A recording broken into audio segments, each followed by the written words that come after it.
हर हर महादेव। आज हम शिवलिंग पर जल चढ़ाने का क्या महत्व है ये डिस्कस करेंगे। हम सभी को पता है कि शिवलिंग में जल चढ़ाने से यदि हम एस्ट्रोलॉजिकल बात करें तो आपका चंद्रमा मजबूत होता है और भी जितने भी ग्रह हैं वो सभी बहुत अच्छे फल देते हैं। आज हम इस टॉपिक को डिटेल में डिस्कस करेंगे। कुछ लोगों को पता नहीं होता है कि शिवलिंग पर जल क्यों चढ़ाया जाता है, शिवलिंग पर जल कौन से बर्तन से चढ़ाना चाहिए या जल चढ़ाते समय मुंह किस तरफ होना चाहिए।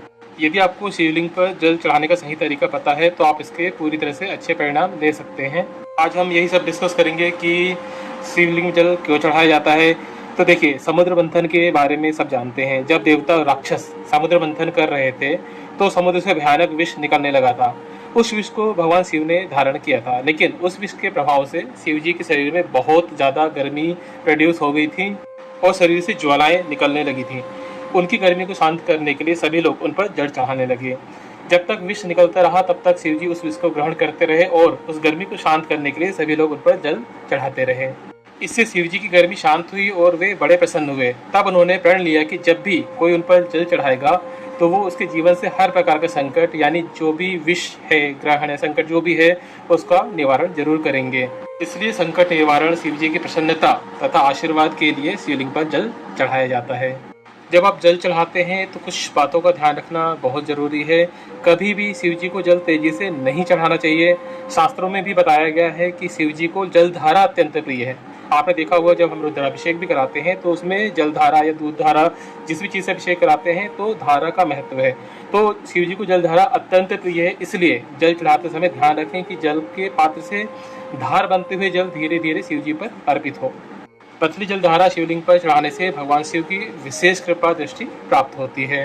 यह भी बहुत महत्वपूर्ण है कि शिव जी को जल अर्पण करते समय हमारा मुंह किस तरफ होना चाहिए। देखिए, शिव जी को जल चढ़ाते समय हमारा मुंह उत्तर की तरफ होना चाहिए। जलहरी की दिशा हमेशा उत्तर की तरफ होती है, अतः हमें भी जलधारी के मुंह की दूसरी तरफ रहना चाहिए। सबसे पहले जलहरी की दाईं तरफ जल चढ़ाएं, वहाँ गणेश जी का स्थान होता है, क्योंकि सबसे पहले गणेश जी का ही पूजन किया जाता है। फिर बाईं तरफ कार्तिकेय जी को जल स्थान होता है, वहाँ पे जल चढ़ाएं। इसके बाद दोनों के बीच शिव जी की पुत्री अशोक सुंदरी का स्थान होता है, वहाँ जल चढ़ाएं। जलधरी का गोलाकार हिस्सा माता पार्वती का हस्त कमल होता है, उसे साफ करके वहाँ जल चढ़ाएं। इसके बाद शिवलिंग पर जल चढ़ाएं। पात्र में भरा पूरा जल चढ़ा देना चाहिए। फिर भी बच जाए तो शिव जी के ऊपर यदि कलश हो तो जल उसमें डाल देना चाहिए। जल चढ़ाते समय दोनों पैर बराबर नहीं रखना चाहिए। दायां पैर आगे होना चाहिए और बायां पैर थोड़ा सा पीछे रखना चाहिए। अब कुछ लोगों के मन में शंका होती है कि शिवलिंग को जल चढ़ाते समय जो लोटा है वो किस धातु का होना चाहिए। देखिए, जिस पात्र से शिव जी को जल चढ़ाएं वह पात्र तांबे या चांदी का होना चाहिए। तांबे का लोटा है तो इससे दूध नहीं चढ़ाना चाहिए। आप जल चढ़ा सकते हैं लेकिन इससे दूध नहीं चढ़ा सकते। जल चढ़ाने के लिए स्टील के बर्तन का उपयोग भी नहीं करना चाहिए, क्योंकि स्टील लोहे से बना होता है। जल चढ़ाते समय आप 12 ज्योतिर्लिंगों का नाम भी ले सकते हैं। ओम नमः शिवाय मंत्र का भी जप कर सकते हैं। इससे शिव जी की विशेष कृपा प्राप्त होती है। सावन के महीने में रुद्राभिषेक कराने से आपके राहु, केतु और शनि तीनों ही ग्रह काफ़ी शुभ हो जाते हैं। तो आप सभी सुबह नहा धोकर शिवलिंग में जल जरूर चढ़ाएं। हर हर महादेव। जय श्री राम।